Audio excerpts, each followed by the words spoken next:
नमस्कार, मैं Saurabh Garg money matrix forum पे आपका स्वागत करता हूँ। आज मैं आपके लिए एक नई केस स्टडी लाया हूँ और ये है आपकी फेवरेट एक्ट्रेस जो कीर्ति सेनन, उनके लाइफ चार्ट के ऊपर। इस वीडियो में हम जानेंगे कि उनकी जो लाइफ में बिजनेस एंगल है, फाइनेंस है, करियर है या फिर पर्सनल लाइफ जो है उसके किस तरीके से यहाँ पे एक्सप्लेनेशन आप समझेंगे और आप जान पाएंगे कि चार्ट्स को कैसे इंटरप्रेट किया जाता है या फिर जो हमारे प्लैनेट्स होते हैं वो हमारी लाइफ में काफ़ी कुछ कैसे रोल प्ले करते हैं। तो आइए शुरू करते हैं इस चार्ट के ऊपर और समझते हैं कि ये चार्ट क्या है। अगर आप देखें तो यहाँ पर आपको ये 7 नंबर दिख रहा है। 7 नंबर का मतलब ये तुला लग्न का चार्ट है, लिब्रा साइन का चार्ट है।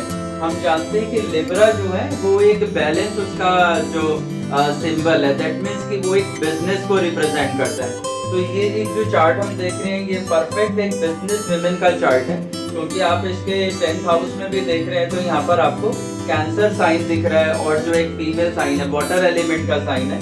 साथ में हम देख रहे हैं कि वीनस की लग्न और वीनस भी जो है वो हमें 9th हाउस में भाग्य में बैठा हुआ दिखाई दे रहा है। तो ये काफी कुछ इसके अंदर हम स्कोप देख सकते हैं। जैसे हम सूर्य को यहाँ 10th हाउस में देख रहे हैं तो ये भी काफी कुछ हमें ये दिखाता है कि एक परफेक्ट वर्किंग लेडी से रिलेटेड ये चार्ट जो है हमें नजर आता है। अगर हम एक एक करके प्लैनेट के हिसाब से समझते हैं तो आपको ज्यादा क्लियर समझ में आएगा कि ये किस तरीके से जो उनकी लाइफ है उसको रिफ्लेक्ट करता है।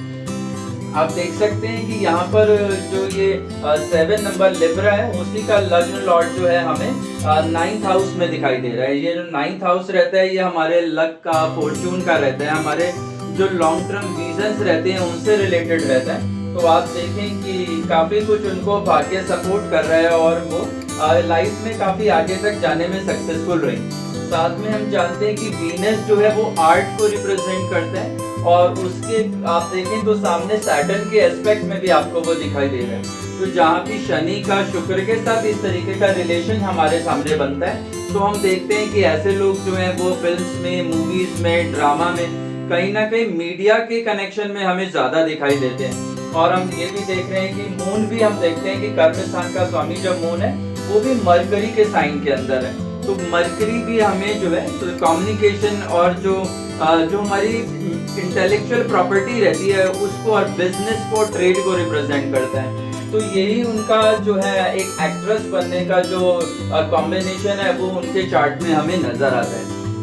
अगर हम इसी को अब आगे एक एक और समझे तो हम देखते हैं कि वीनस जो है हमें यहाँ पर आद्रा नक्षत्र के अंदर दिखाई देता है। और हम जानते हैं कि उनके जो स्वामी राहु हैं वो भी हम देख रहे हैं कि कुंडली के 4th हाउस में ही बैठे हुए हैं और 10th हाउस को भी देख रहे हैं। और आप ये देख भी सकते हैं कि ये दोनों कॉम्बिनेशन जो है हमें एडवांस और डिजिटल प्लेटफॉर्म भी देते हैं।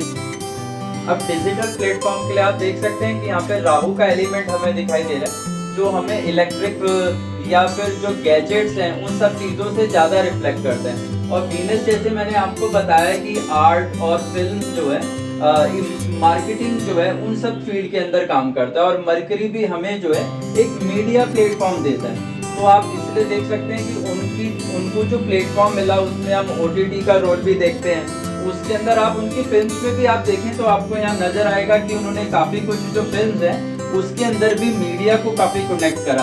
आप देखें कि बच्चन पांडे के अंदर आपको दिखाई देगा कि वो एक फिल्म शूट करते हुए दिखाई दे रही है।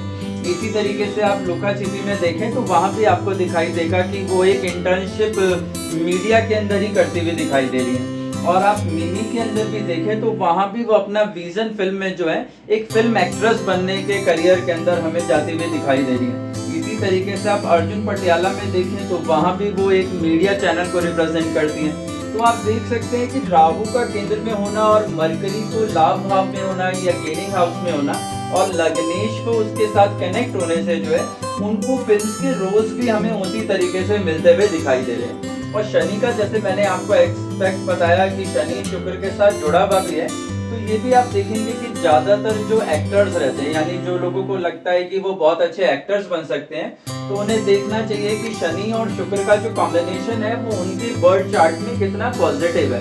जितना वो पॉजिटिव होगा उतना उनका करियर जो है वो हमें फिल्म इंडस्ट्री की तरफ या फैशन की तरफ, मॉडलिंग की तरफ जो है जाता हुआ दिखाई देगा। इसी तरीके से आप देखें तो इस दोनों एंगल में हम आद्रा नक्षत्र को भी काउंट करते हैं तो हम देखते हैं कि राहु जो है वो पेट्स को भी बहुत रिप्रेजेंट करता है, आद्रा नक्षत्र भी पेट्स को बहुत रिप्रेजेंट करता है। तो हम जानते हैं कि कीर्ति सेनन जो है उनके पास जो है 2 हमें पेट्स भी दिखाई देते हैं। इवन आप देखें तो वो एक एम्बेसडर भी है। अगर एक ऑर्गेनाइजेशन है जैसे हम बोलते हैं कि हेड अप फॉर टेल, तो ये एक ब्रांड है जिसकी वो ब्रांड एम्बेसडर भी है। और आप देखें कि जब से वो उसकी ब्रांड एम्बेसडर बनी है वो ब्रांड भी काफी सक्सेस कर रहा है। तो इस ब्रांड के सक्सेस में भी कीर्ति सेनन के जो प्लैनेट्स हैं वो काफी वर्क कर रहे हैं, क्योंकि जो भाग्येश शुक्र है वो आद्रा नक्षत्र में है और राहु का बिजनेस या कर्म स्थान के ऊपर डायरेक्ट एक्सपेक्ट है। तो जो भी लोग उनसे अपने पेट्स के लिए एम्बेसडर उन्हें बनाना चाहते हैं, ऐसे लोगों को जरूर उनको सेलेक्ट करना चाहिए, वो उनकी प्रोग्रेस में की रोल प्ले कर सकती हैं। इसी तरीके से हम दूसरी चीजों को भी देखते हैं। तो आप देखें कि यहाँ पर आपको सूर्य और केतु का एक कॉम्बिनेशन दिखाई दे रहा है और सूर्य और जुपिटर का भी एक कॉम्बिनेशन दिखाई दे रहा है। सूर्य केतु भी जो है हम एक तरीके के ग्रहण रोल को काउंट करते हैं और उसके साथ आप देखते हैं कि सूर्य का जो नक्षत्र है वो भी हमें यहाँ पर सैटर्न के नक्षत्र में दिखाई देता है और सैटर्न को देखते हैं तो सूर्य के नक्षत्र में भी दिखाई देता है। इन दोनों कॉम्बिनेशंस को हम देखते हैं तो उसमें अगर किसी भी तरीके से वो अभी अगर ट्रांसिट को आप देखेंगे तो अभी शनि हमें थोड़े दिनों में यहाँ पर आते हुए दिखाई देंगे।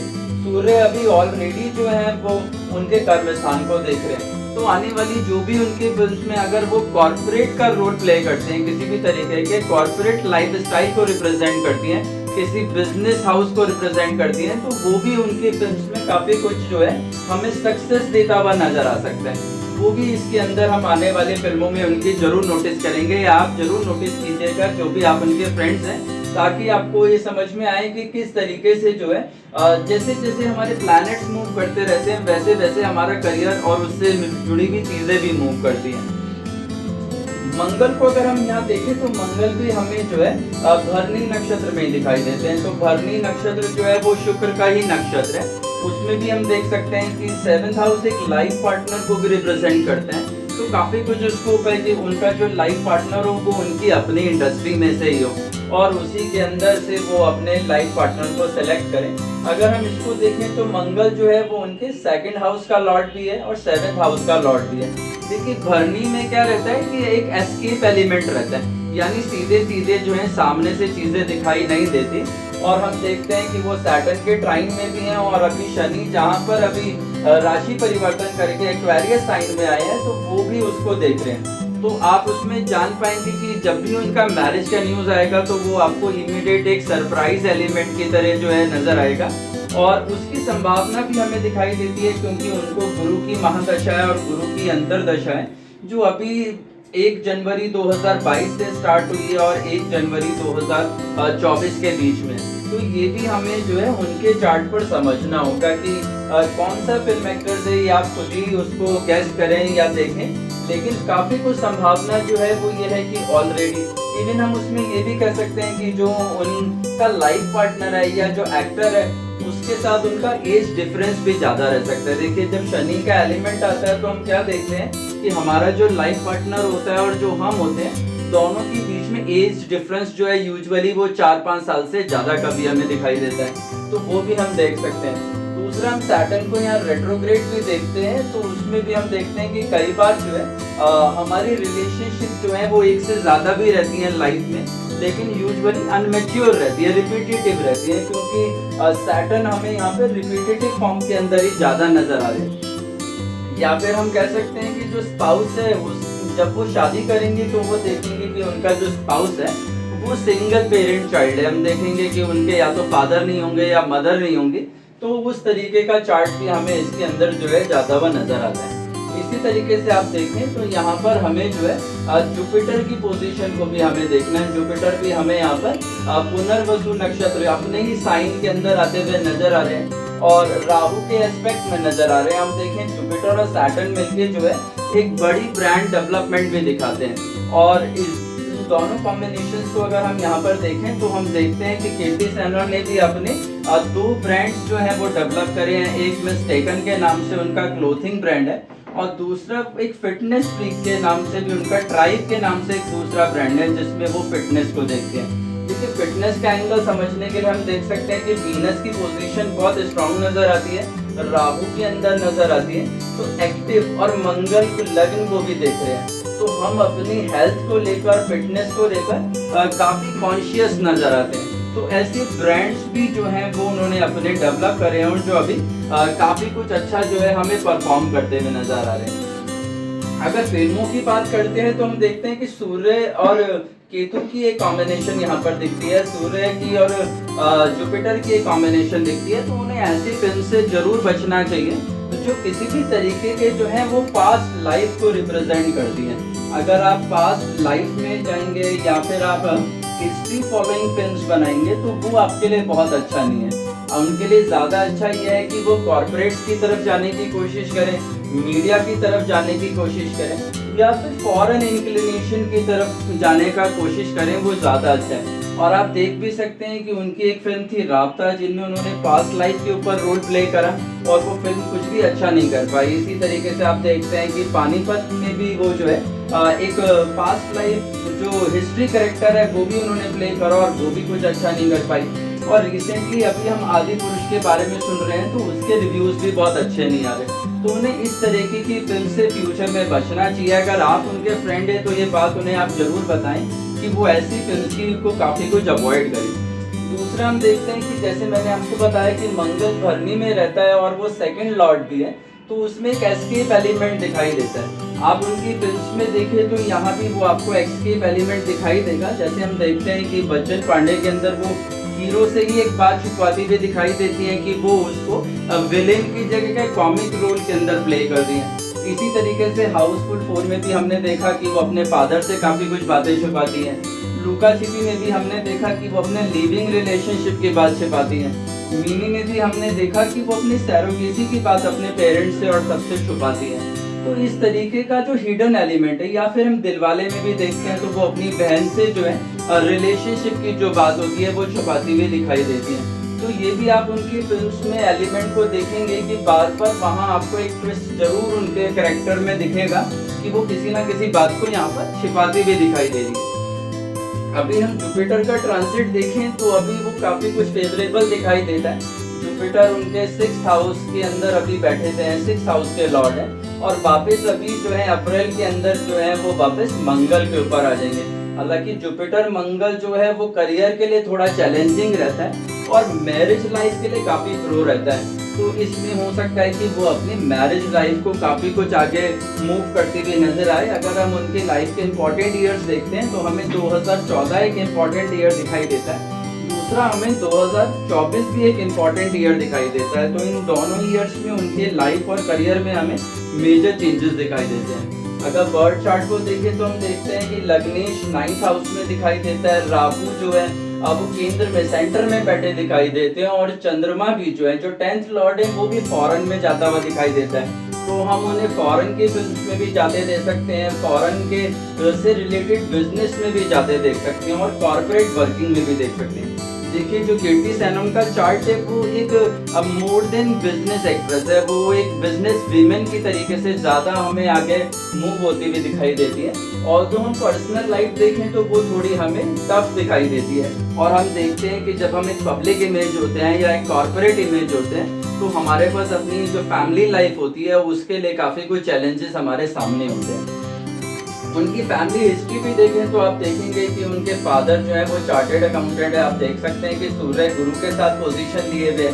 उसी तरीके से आप उनकी मदर को भी देखें तो वो भी आपको दिखाई देगा कि जो चौथे घर के स्वामी है वो भी सूर्य के ही राशि के अंदर बैठे हुए और सूर्य उसको देख भी रहा है। और राहु जो है वो साइंस के एलिमेंट को भी रिप्रेजेंट करता है। तो हम जानते हैं कि वो एक अच्छी फिजिक्स की टीचर हैं, दिल्ली यूनिवर्सिटी में पढ़ाती हैं, तो वो एंगल भी हमें उनके पेरेंट्स के पार्ट पर नजर आता है।